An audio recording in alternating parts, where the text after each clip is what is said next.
de Conseil national, moi je crois qu'aujourd'hui, on ne peut pas rester et donner un nom simple comme ça de conseil. Citer qui est membre dans le Conseil national pour qu'on puisse savoir. Et je crois que même vous l'avez dit aussi dans l'article 7 et 14, que vous parlez de structure nationale de l'ADPME. Si de l'ADPME, autant dire l'ADPME.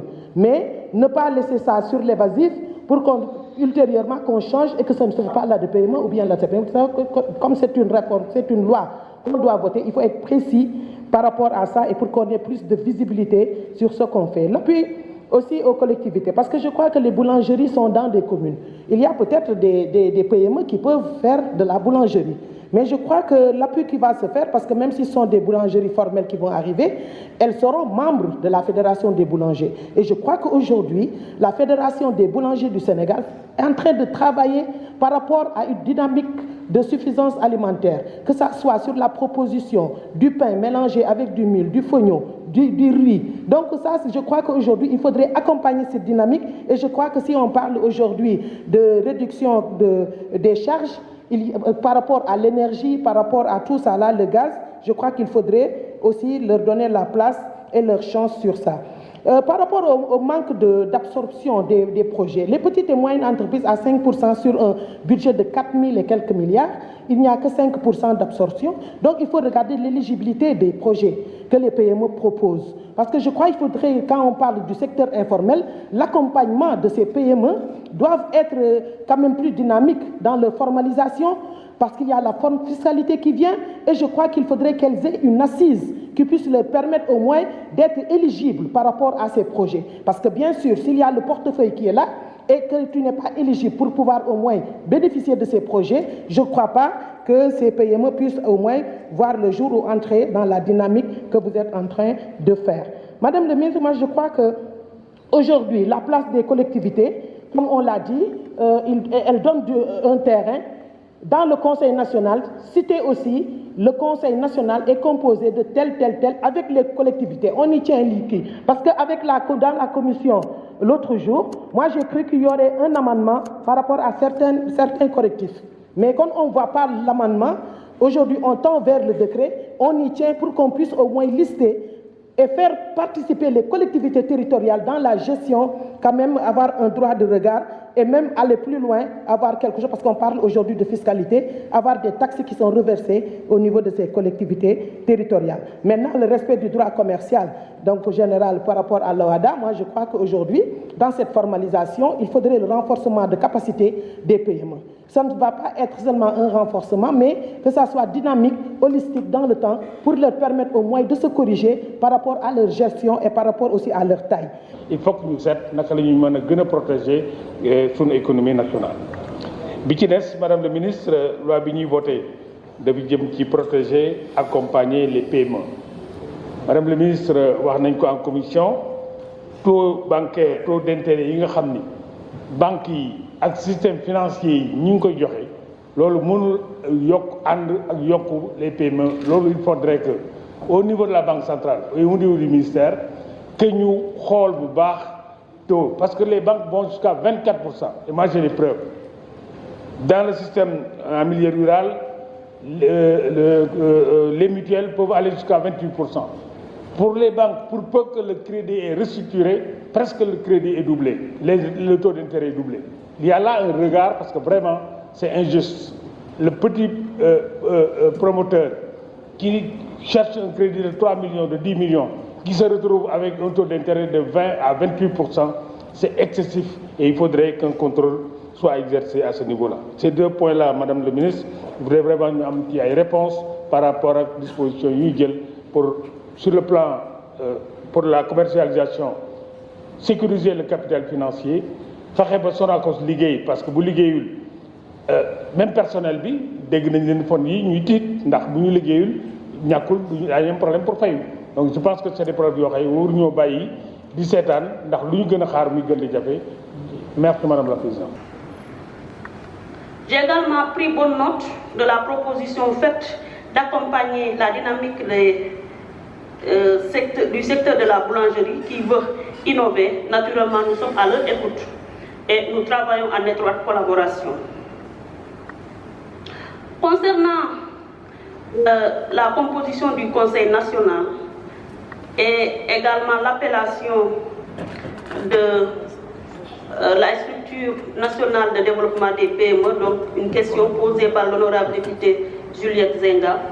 Je voudrais indiquer, comme nous l'avons dit l'autre fois, qu'il y aura une relecture, mais aussi dire que nous avons accepté évidemment qu'il y ait la dénomination les structures nationales, parce que tout simplement au-delà du ministère du Commerce qui accompagne les PME, il y a beaucoup d'autres départements ministériels qui interviennent dans l'accompagnement des PME. Donc c'est pourquoi nous avons bien salué votre proposition et nous pensons qu'effectivement dans le cadre des prochains travaux, nous en tiendrons compte. Je voudrais également partager l'analyse de l'honorable député Mamadou Diop sur l'importance du secteur des PME. C'est dans ce cadre que s'inscrit donc cette loi qui consacre donc le statut de l'entrepreneur. Parce qu'aujourd'hui, nous avons noté tous que plus de 80% de nos PME sont des entrepreneurs. Et il y a encore une réflexion en cours dans mon département. Parce que nous sommes en train d'élaborer la stratégie de développement des PME. Mais également aujourd'hui, il serait extrêmement important, dans le cadre de l'élaboration de cette stratégie, de bien cerner la problématique des entrepreneurs. Pourquoi avons-nous plus d'entrepreneurs que d'entreprises avec plusieurs associés? Et c'est une réflexion également que nous allons mener très prochainement autour d'un panel qui va réunir les professionnels, les enseignants de l'université, notamment ceux qui évoluent au département des sciences humaines. Parce qu'il faudrait qu'on comprenne d'abord ce qui motive ce comportement pour pouvoir, dans le cadre de l'élaboration de la stratégie, tenir compte des différentes préoccupations. Concernant l'accès des PME au marché public, nous avons reçu l'étude de l'ARMP et nous sommes en train de travailler avec l'ARMP justement pour voir comment faciliter l'accès de nos PME au marché public. Elles accèdent au marché public certes, mais la valeur des marchés que nos PME gagnent est encore très faible. Il faut l'avouer. Mais cela nécessite un travail que nous sommes en train de faire avec l'agence de régulation des marchés publics. Question soulevée donc par l'honorable député Mbéri Sylla sur l'accompagnement des structures de transformation de Niébé. Nous vous réitérons la disponibilité des techniciens du ministère. On peut convenir très rapidement d'un rendez-vous pour qu'on puisse visiter déjà votre usine et qu'on puisse travailler ensemble pour voir très rapidement ce qui peut être fait pour que, Inch'Allah, l'année prochaine, vous puissiez témoigner de tous les efforts qui ont été faits à ce niveau. Beaucoup d'entre vous, honorables députés, notamment les menaces qui pèsent sur le capital semencier aujourd'hui avec l'exportation des arachides.